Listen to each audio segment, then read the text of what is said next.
What's up, you guys? FSC, Fest Check Speed and Custom Shop.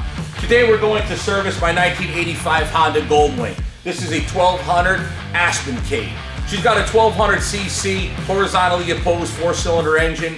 It used to be my father's. My father bought it off a guy by the name of Bob Murphy. Bob Murphy used to ride the bike to and from Florida.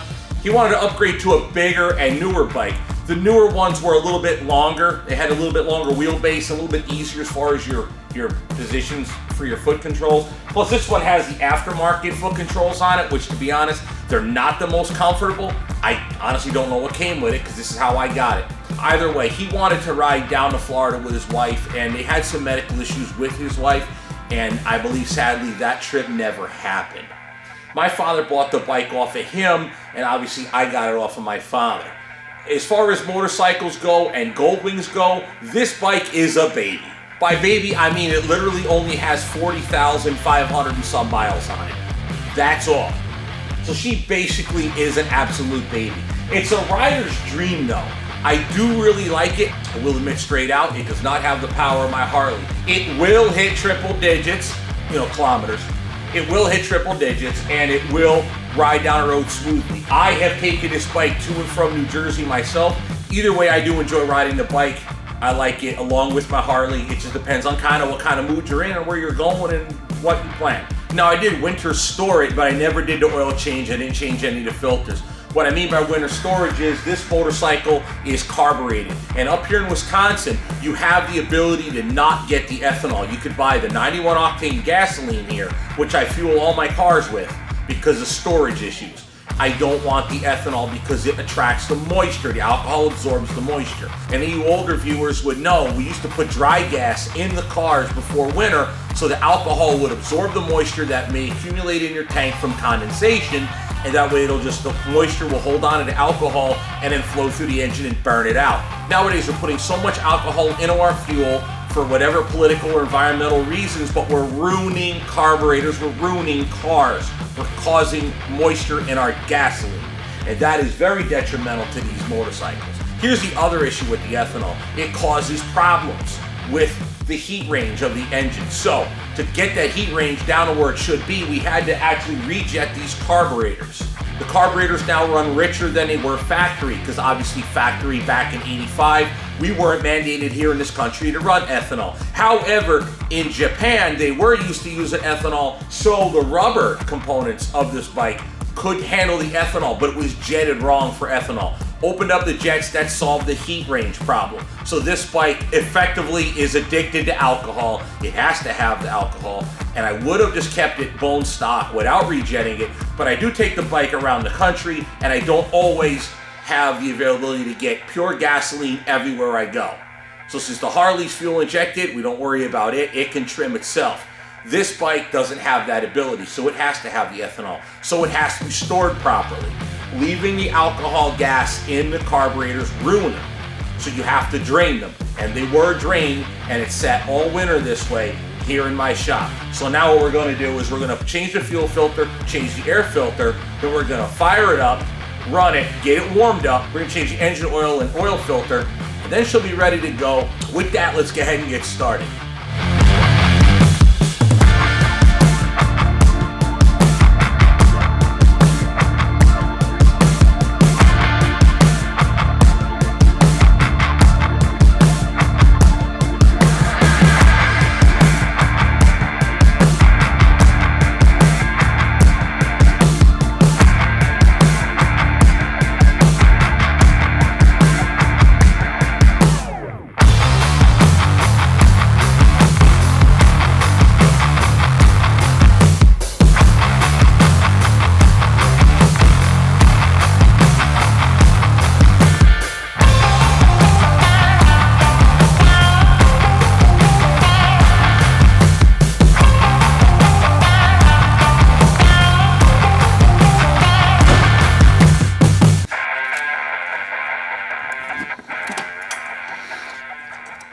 The gasoline cap is actually right down in here. Believe it or not, the tank is not forward. This is the airbox. The tank is under the seat. My dad installed this cooling fan here to keep this component cooled off. Trouble is, it blocks the air box from getting out.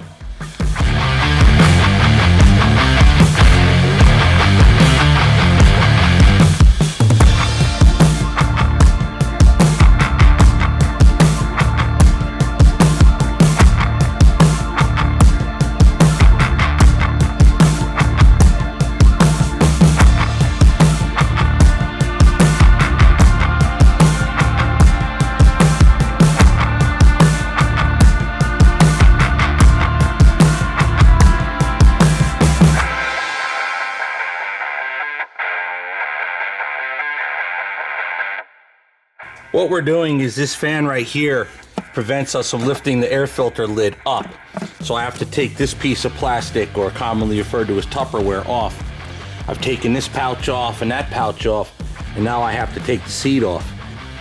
Right here, there's an Allen key right there, or rather Allen screw.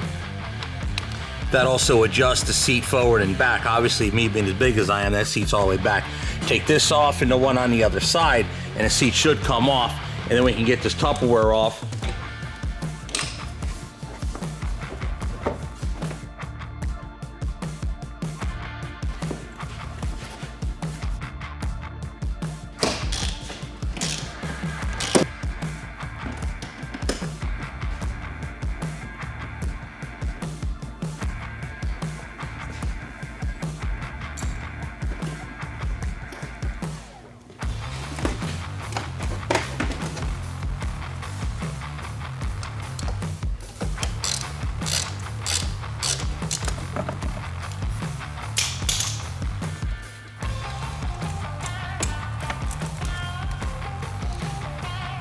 The thing is, that fan is jammed, like it doesn't work. It's bound up. Again, like I said earlier, I don't know why my father put it there. What its purpose, well, I guess it's obvious what its purpose would be, but why did my father feel the need to put it?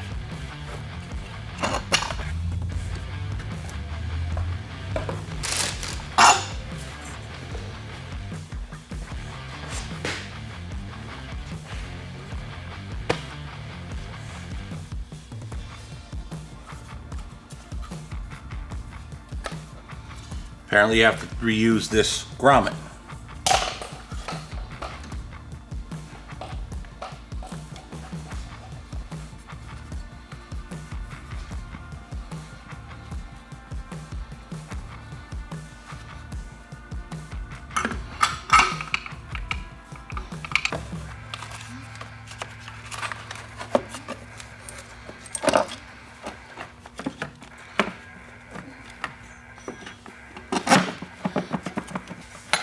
Weird bracket's the fuse holder.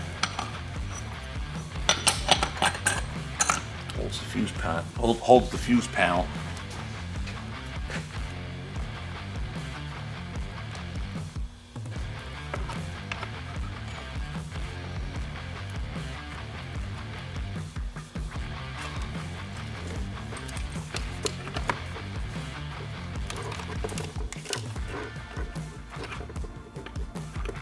Matt, give me a black zip tie. Actually, scratch that. Yeah, give me a black zip tie. Just one? Yeah, just one.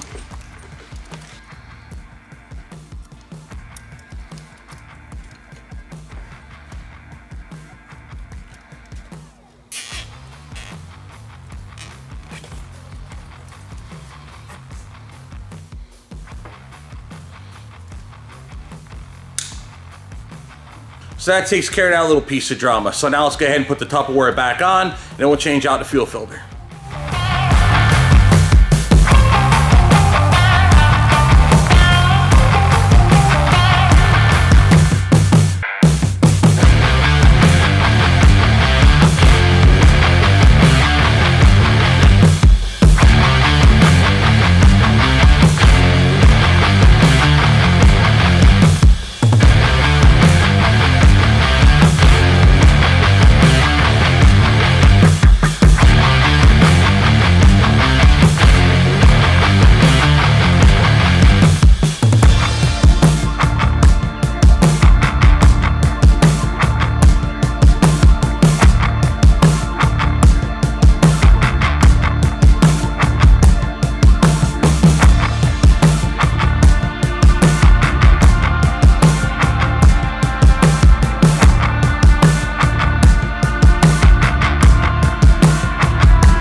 right here is your fuel selector valve. Simply turn it on or off. There is no reserve on this. The bike has a fuel gauge. You should be able to read it. Now deep down inside there, about midpoint, kind of hard to see, right there. That's the fuel filter in there. It looks like it's held in by a bracket that you undo from the other side and then slide it this direction. Behind these two hoses right here is a screw, and there's a good view of the filter. Right above where you just can't see, just up above, right about behind them two lines right there, is a screw. So I undo the fuel filter from the pump. The pump is under this cover, and slide the whole mechanism that way.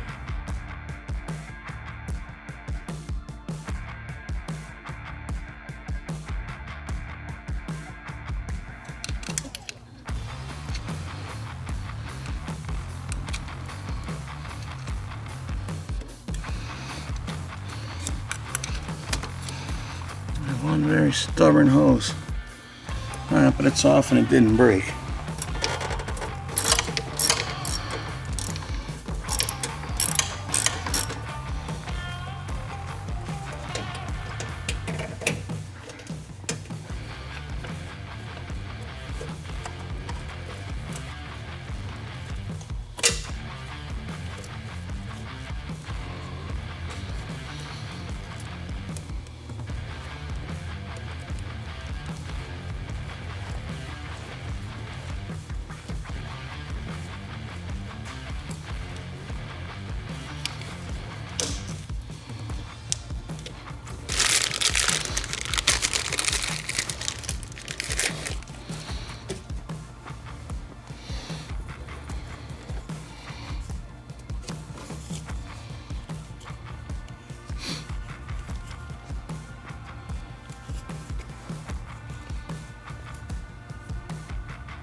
And why not just add insult to injury? Even though we had the bike sitting on the battery tender all winter long, the battery still for the most part was dead. The clock just was staying at 1 o'clock a.m. and I noticed it never did change. So go to turn ignition on and straight dead.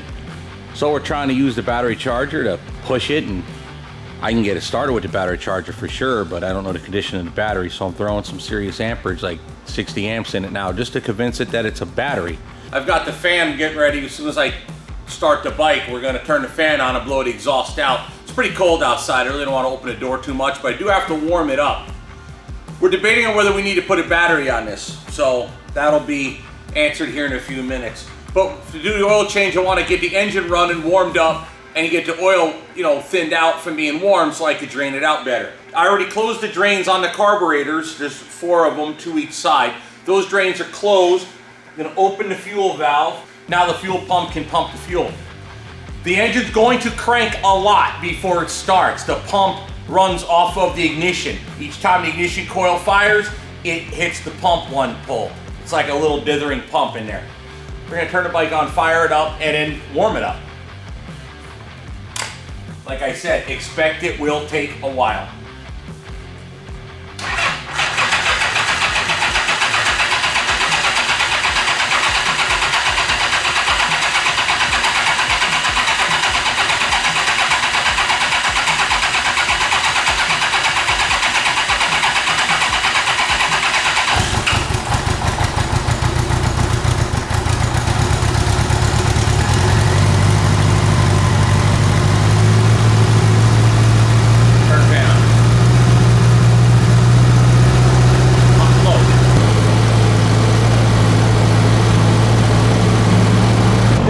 Take the battery out of the motorcycle. I pretty much determined it's dead, thinking it's been on the tender all winter long, and we ran it for a little while. We had the charger on it, and it still doesn't want to do spin. We have the fan running because we still loaded up with exhaust. I decided not to take the camera with us when we went to go get my battery and some .4 brake fluid for this. I probably should have, but either way, it was kind of funny how it played out. I went to the parts store. The one lady kept calling me sir. Apparently she's in the military and it's like her thing, so I was busting the chops calling her ma'am. So Cheyenne, you know who you are. I was just kidding with you. It doesn't really matter calling me sir, but I never really feel like I'm a sir. So, hey, it is what it is, right? Either way, good people are working there at that particular store over in Appleton.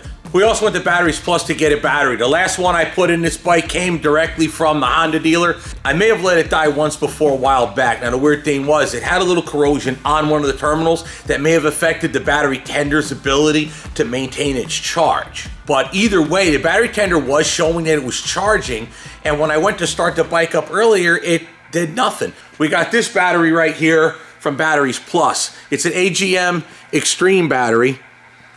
It's a much more powerful battery than the one that I bought from Honda. I don't know if Honda offers these or not, but I got this from Batteries Plus. And for talking about it on a video, they kicked me a couple extra dollars. So hey, thank you very much. I appreciate it. Here's a picture of the store and my Ford Expedition parked right in front of it, so you know I really actually did go there and not just talking crap.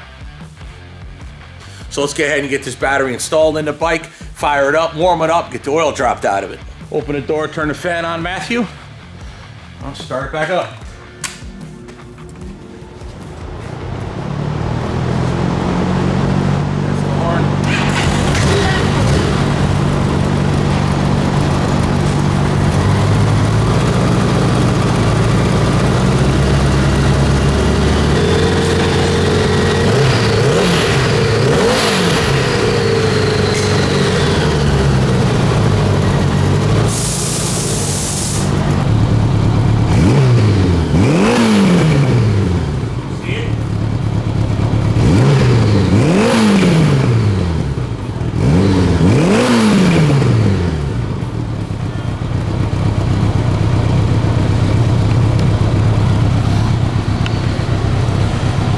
That bike actually will get up and go. It doesn't have the power of the Harley, but it definitely will give you a little bit of a thrill ride and a little tickle in your belly if you're not used to them.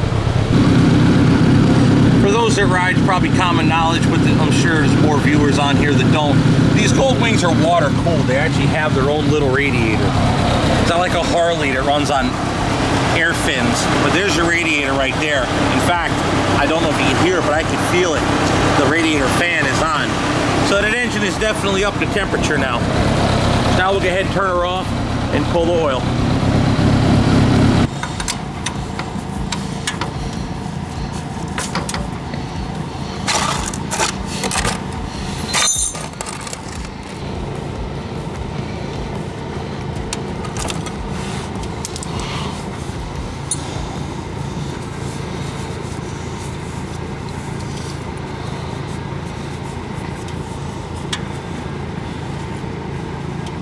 I shine the camera to me real quick to see you can see.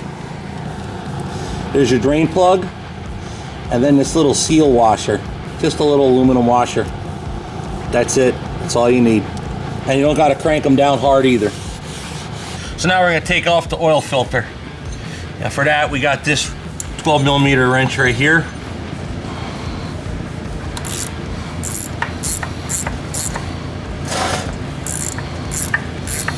Now there are two types of oil filters for this bike. You can get one that's a spin-on, like an old Chevy 350 kind of deal, or one of these. I like this element, the stock one, better because of one simple reason. It may sound dumb, but it is kind of nice. You don't have to paint the oil filter. It just sits in this housing all pretty like.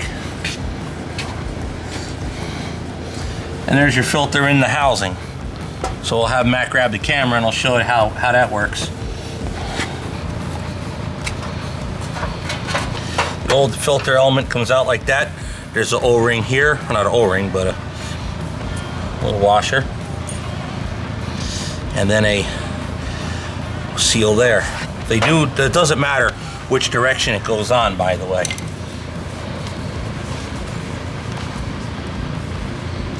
Inside here is a spring.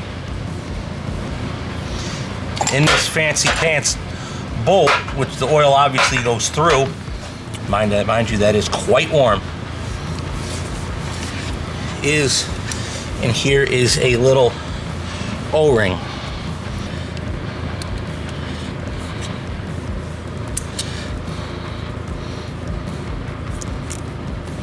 That's taken out.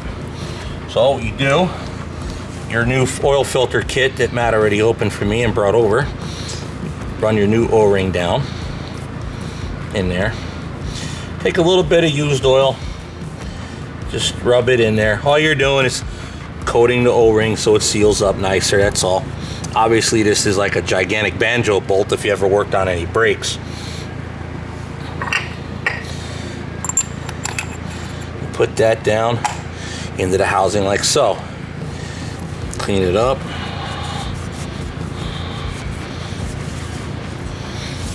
Bike's due for a wash job, so I'm really not too worried about this right here.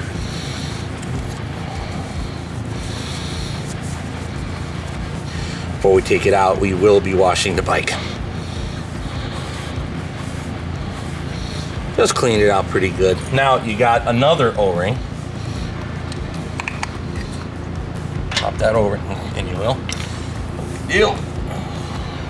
New O-ring. Once again, just take a little bit of oil.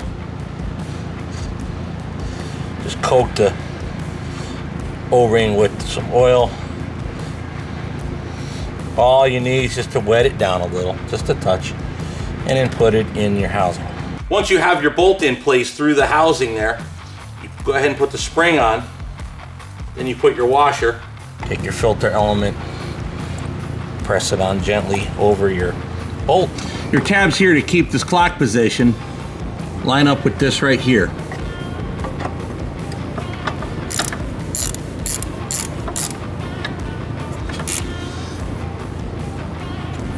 And there you are.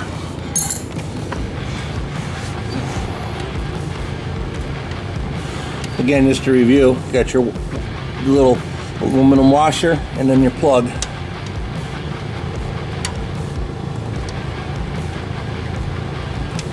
Just feel for the threads in real nice.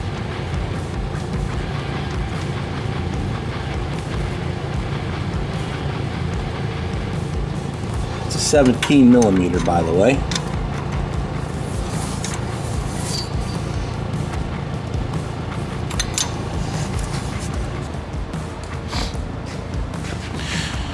Your oil fill is right here.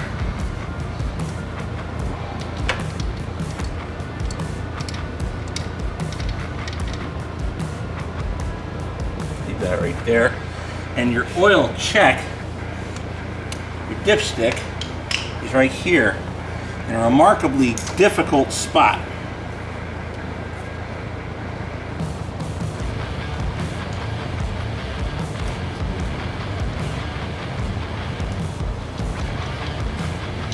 It threads out, looks just like the oil fill plug, and there's your dipstick.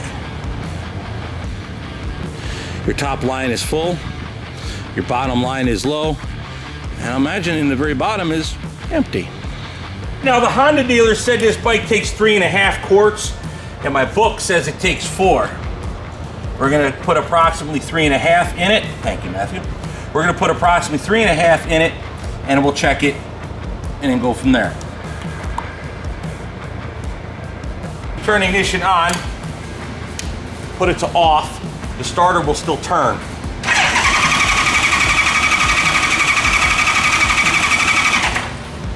Now that we've successfully flooded it, oil pressure light is out. Look underneath your oil filter for leaks. None present. Underneath the back by the drain, no leaks. We'll let it run for a minute.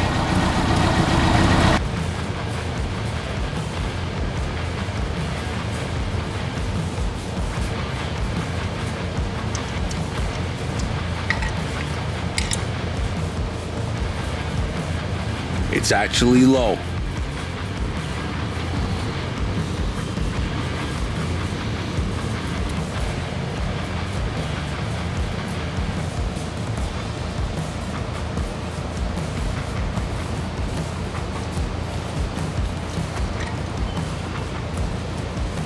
And she is, I don't know if you can see it well. That's right at the top line.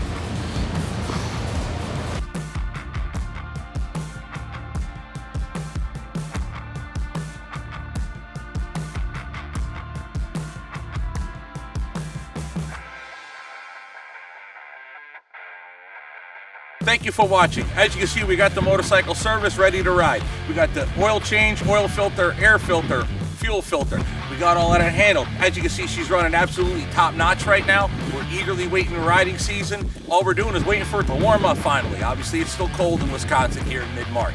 So go ahead, like, share, subscribe to the channel. Hit that notification bell. You'll see future content as we go. Again, I am Steve Fesjack. This is FSC, Fesjack Speed and Custom Shop. What else could I do for you?